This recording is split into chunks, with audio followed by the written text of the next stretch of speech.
चलिए आज आपको ले चलते हैं एक ऐसे छोटे से गांव की कहानी में।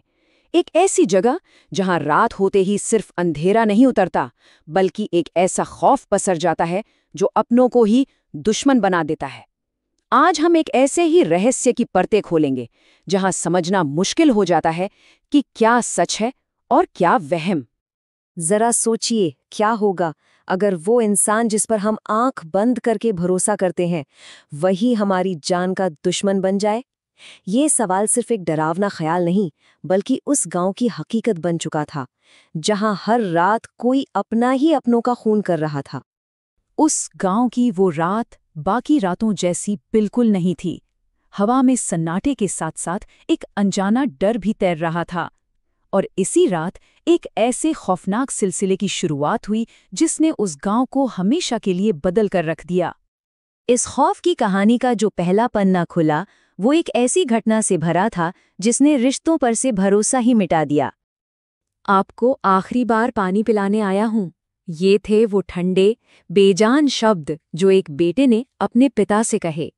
और इन शब्दों के साथ ही उसने सिर्फ अपने पिता की जिंदगी पर नहीं, बल्कि पूरे गांव के भरोसे पर एक गहरा जख्म दे दिया। जब गांव वालों ने मोहन को पकड़ा तो वो गहरे सदमे में था। उसकी जुबान पर बस एक ही बात थी कि उसने कुछ नहीं किया, वो कोई और था।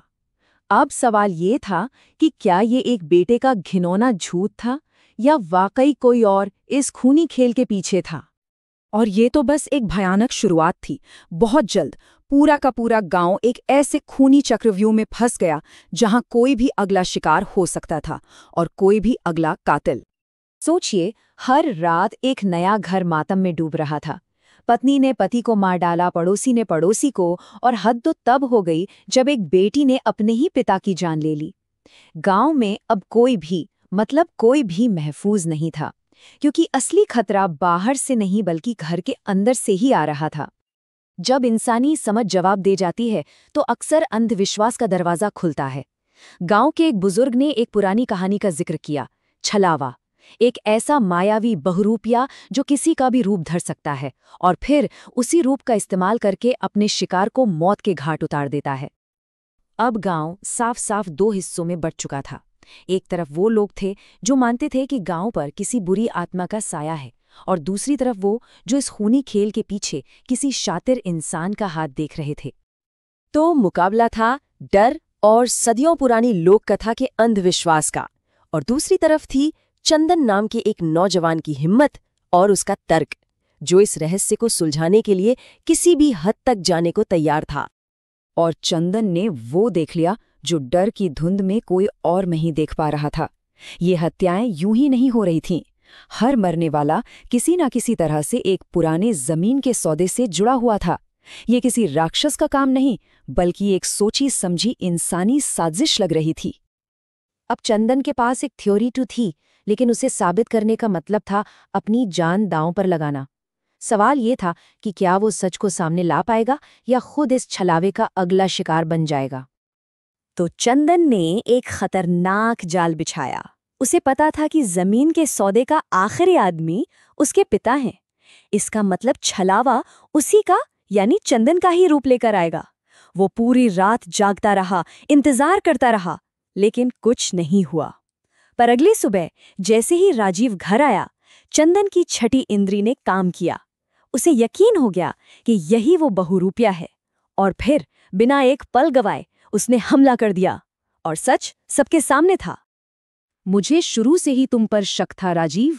चंदन के इन शब्दों ने राजीव के चेहरे से नकाब उतार फेंका। हर मरने वाला उस जमीन के सौदे से जुड़ा था जिसमें राजीव की कुछ ज्यादा ही दिलचस्पी थी। ये सब महज एक इत्तेफाक नहीं हो सकता था। अब जब असली गुनहगार पकड़ा जा चुका था तो सबसे बड़ा सवाल सामने आया, क्यों? आखिर एक इंसान ने एक राक्षस का सहारा लेकर अपने ही गांव वालों को क्यों मारा? जवाब था बदला। ये कहानी बदले की आग में जल रही थी। इन सभी लोगों ने मिलकर राजीव के पिता को धोखा दिया था, उनकी जमीन हड़प ली थी, और इस सदमे में उन्होंने अपनी जान दे दी थी। अपने पिता के लिए इंसाफ पाने की जिद में राजीव ने एक राक्षस को ही अपना हथियार बना लिया। तो असल में ये कहानी कभी किसी अलौकिक राक्षस की थी ही नहीं।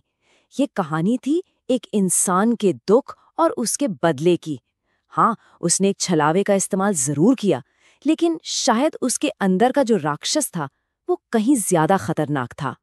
राजीव को उसके किए की सजा मिली और उस गांव को हफ्तों से चले आ रहे उस खौफ से आजादी। उस रात शायद गांव वालों ने सालों बाद पहली बार सुकून की नींद ली होगी। कहानी तो यहाँ खत्म हो जाती है, लेकिन एक सवाल पीछे छोड़ जाती है। इंसाफ और बदले के बीच वो बारीक सी लकीर आखिर कहाँ होती है? राजीव ने जो किया, क्या वो अपने पिता के लिए इंसाफ था या सिर्फ एक खूनी बदला? इसका जवाब शायद सबके लिए अलग होगा।